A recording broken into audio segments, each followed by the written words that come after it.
You know, you have to give props to a guy like Jason Blum for having the great idea to form a horror movie production company, because it's really a no risk situation. Like, the only people who really suffer are us consumers when we have to go and see in theaters trailers for movies like Truth or Dare when we don't want to see them, but Jason Blum really just has to throw like $10 million at it, and there will be people who go see it, double the production budget, and it's really a no-risk thing. But every so often, Blumhouse Studios will give us a movie like Upgrade, where it's low budget, of course, but it's a really, really good movie. Tight script, great action scenes, heartfelt performances by the actors.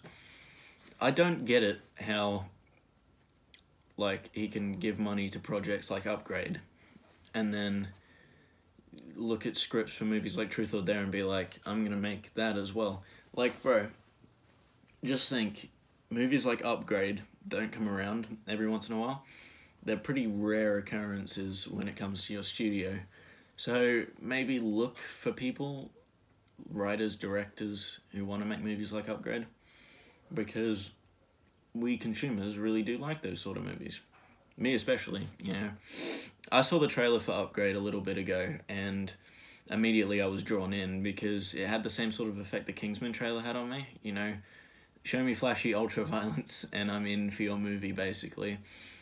And while it did give away a bit too much in terms of the action scenes, I was on the edge of my seat for most of the movie. I don't think any second is wasted. I think it's a pretty cut and shut story where every scene is, necessary in telling the story. I don't think the pacing dragged at all.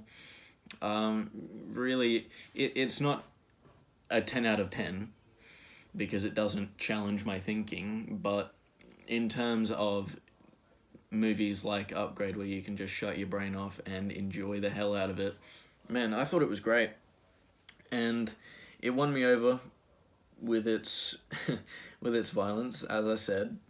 And oh man, if you're squeamish, don't go see this movie. Like, quick recommendation from me: if you don't like gore, if you don't like the Saw franchise, you probably won't like this, because it is Leigh Whannell, I think, the director. Don't quote me on that. The Leigh Whannell is involved in this project, and it really shows in some of the more gruesome scenes. But yeah, I thought the performance from sad discount Tom Hardy, the shocker from Spider-Man, I really don't know his name. I thought his performance was really, really good, really convincing. And I thought it was really interesting how he went from, like, slacker, average guy to getting this chip in the back of his neck, and suddenly all his movements are really robotic. I thought that was a really neat touch, because the thing he gets in the back of his neck, STEM, is like an AI that controls him. And yeah, I really appreciated that attention to detail with how he acted, like, before and after getting the STEM chip. I thought that was a really neat touch. And I also really appreciated the show don't tell future tech that was in the movie as well. I thought that was really neat. It had the same sort of vibe as Blade Runner 2049, how we get the future tech in the movie and it's not cramming it down your throat constantly. There is a world, and this is just a story taking place in that world. We're not bogged down by unnecessary world building scenes. I know there's millions of projects out there like bloody Jupiter Ascending or Valerian, 1,000 Cities or whatever the hell that was, that all suffer from that problem, bogging their runtime down with world building that's unnecessary, and Upgrade didn't do that.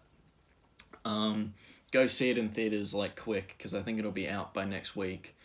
But yeah, I highly recommend going to see this Upgrade movie. It's a great movie to go see it with your friends as well.